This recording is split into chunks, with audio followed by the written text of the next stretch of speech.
Pernah tak anda terfikir macam mana sesebuah empire tu boleh bertahan sampai beribu-ribu tahun lamanya? Hari ni kita nak tengok dua gergasi purba, India dan China, yang ada dua jawapan yang sangat-sangat berbeza. Satu guna pedang dan satu lagi guna pena. Jom kita tengok mana satu yang sebenarnya lagi power. Soalan ni memang soalan yang menghantui setiap pemerintah dalam sejarah kan? Macam mana nak bina legasi? Adakah dengan menakluk tanah dan rakyat? Atau dengan membentuk pemikiran dan budaya? Nah, India dan China bagi kita dua contoh yang paling epik untuk kedua-dua caranya. Okey, jom kita mulakan. Untuk faham betul-betul apa yang membezakan mereka, kita kena patah balik ke permulaan. Tengok macam mana masing-masing mula langkah pertama mereka untuk jadi kuasa besar.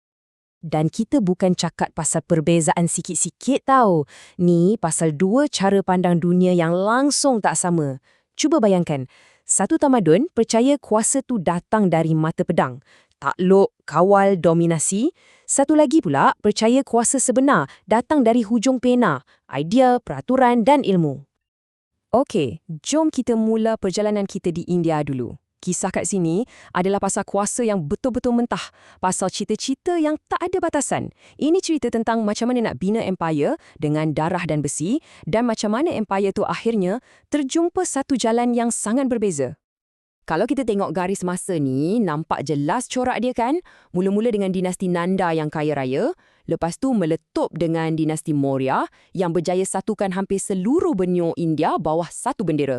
Sampailah ke dinasti Gupta, modelnya tetap sama, kuasa sama dengan jajahan, setiap dinasti sambung kerja yang lama, tolak sempadan lagi jauh, lagi jauh. Cuba tengok nombor ni, 600,000 askar infanteri. 600,000.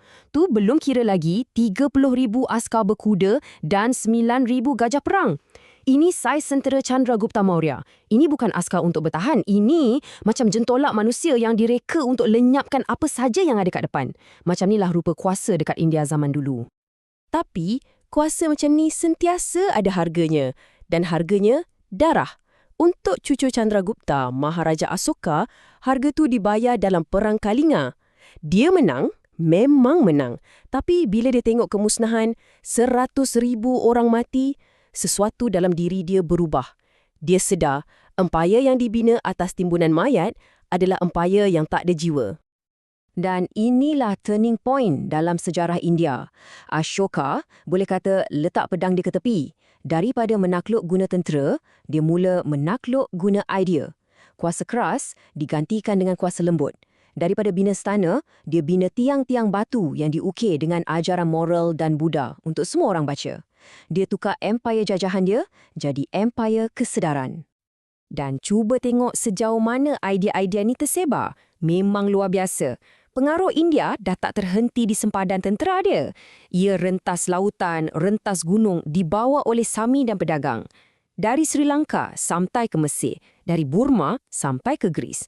Nampaknya, pena Asoka lagi jauh perginya berbanding pedang datuk dia. Okey, sekarang jom kita tinggalkan medan perang India yang penuh debu ni dan kita masuk pula ke dewan-dewan dan perpustakaan China yang tersusun rapi. Kat sini, hero dia bukan general tapi para cendekiawan. Legasi mereka bukan diukir atas batu tapi ditulis atas gulungan kertas. Ini adalah kisah macam mana nak bina empire dengan ilmu. Macam Asoka juga, Maharaja pertama China, Shi Huangdi, berjaya satukan negara dia. Tapi fokus dia lain. Ya, dia guna kekerasan. Tapi senjata rahsia dia ialah sistem. Dengan wujudkan satu sistem tulisan dan satu sistem sukatan yang sama untuk semua, dia buat sesuatu yang lagi hebat dari takluk wilayah. Dia takluk kekeliruan. Dia pastikan orang kat Beijing boleh faham dan burus niaga dengan orang kat Guangzhou tanpa masalah. Itulah asas sebenar sebuah negara yang bersatu.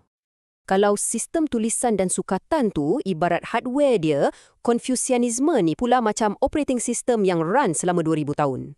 Ia bukan sekadar falsafah tau, ia macam buku manual untuk masyarakat. Ia beritahu semua orang kedudukan mereka, dari maharaja sampailah ke petani. Dan ia tekankan yang cara untuk maju bukan dengan perang, tapi dengan pendidikan dan hormat pada peraturan. Jadi, macam mana nak pastikan orang yang paling pandai je yang dapat memerintah? Senang je, suruh diorang ambil peperiksaan paling susah dalam dunia. Cuba tengok kadar kelulusan ni. Nak lulus peringkat kedua tu, lagi senang kena panah peti agaknya. Tapi sistem ni memang genius. Tak kisah kau anak petani ke, anak bangsawan ke, kalau kau boleh lepas exam ni, kau boleh jadi pegawai kerajaan. Inilah meritokrasi yang sebenar dan inilah gam yang pegang China selama berabad-abad.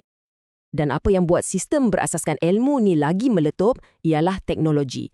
Bila Cai Lun cipta kertas, tiba-tiba buku dan ilmu jadi jauh lebih murah dan senang nak dapat.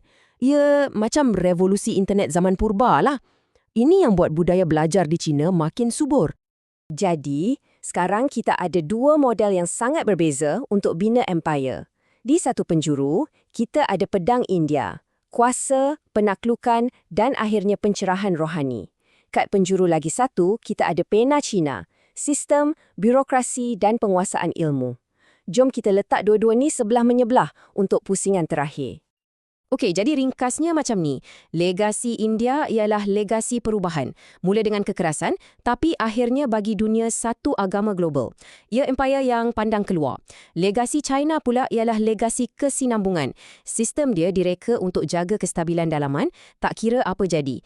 Ini yang buat tamadun dia tahan lama. Ia empire yang pandang ke dalam. Penting untuk kita faham ya, ini bukan pasal mana satu lagi bagus. Dua-dua cara ni sangat-sangat berjaya. Warisan India ialah empire yang luas dan idea yang tersebar ke seluruh dunia.